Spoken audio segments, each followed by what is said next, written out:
ศิลฤกษ์โครงการก่อสร้างโครงการพัฒนาศูนย์จำหน่ายสินค้าพื้นบ้านเขตบริการจุดพักรถโรงแรมปั๊มน้ำมันและร้านอาหารอยู่บ้านศรีวิไลเมืองท่าแขกแขวงขมวน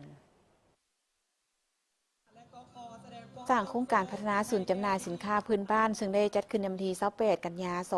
2025เข้าร่วมของทานบุญทองจิตมณีรองประธานประเทศแห่งสาธารณรัฐประชาธิปไตยประชาชนลาวทานบรรไซพองสวรรค์เจ้าแขวงขมวนมีบรรดาการน้ำคงแขวงคณะบริการบริษัท3บีเจริญการค้ากรุ๊ปจำกัดผู้เดียวพร้อมด้วยภาคส่วนที่เกี่ยวข้องในพิธีต่างหน้าบริษัท3ปีเจริญการค้ากรุ๊ปจำกัดผู้เดียวได้รายงานเกี่ยวกับสภาพความเป็นมาและความคืบหน้าของโครงการ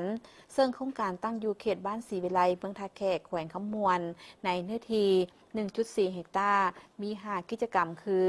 การพัฒนาศูนย์จำหน่ายสินค้าพื้นบ้านเขตบริการจุดพักรถโรงแรมปั๊มน้ำมันและร้านอาหารในมูลค่าการลงทุนหลายกว่า$2 ล้านคาดว่าจะใช้เวลาก่อสร้างแมน3 ปีระยะเวลาของการสัมปทานแมน50 ปีท่านบรรไซพงสวรรค์ในน้ำต่างหน้าการน้ำแขวงได้มีคำเห็นว่าโครงการก่อสร้างตลาดจำหน่ายผลิตภัณฑ์สินค้าพื้นบ้านของบรรดาเมืองถือว่าเป็นโครงการพัฒนาที่นอนในกิจการที่รัฐบาลส่งเสริมและเป็นโครงการบริมสิทธิ์ที่นอนในแผนพัฒนาเศรษฐกิจสังคม5 ปีครั้งที่ 9 ของแขวงขมวนการก่อสร้างศูนย์จำหน่ายผลิตภัณฑ์สินค้าพื้นบ้านแห่งนี้นอกจากจะสร้างเงื่อนไขให้ผู้ประกอบการพ่อค้าเช่าขายและพ่อแม่ประชาชนได้มีบ่อนจำหน่ายสินค้าของตนเองแล้ว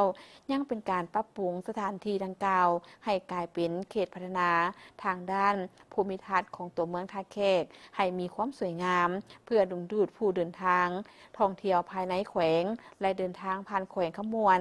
ได้ใช้บริการถ้าโครงการนี้สำเร็จก็จะช่วยเป็นกำลังแห่งที่สำคัญในการประกอบส่วนพัฒนาเศรษฐกิจสังคมของแขวงอย่างตั้งหน้าทั้งจะสร้างวิกฤตงานทำให้แก่ประชาชนภายในแขวงให้นับมือนับมีการพัฒนา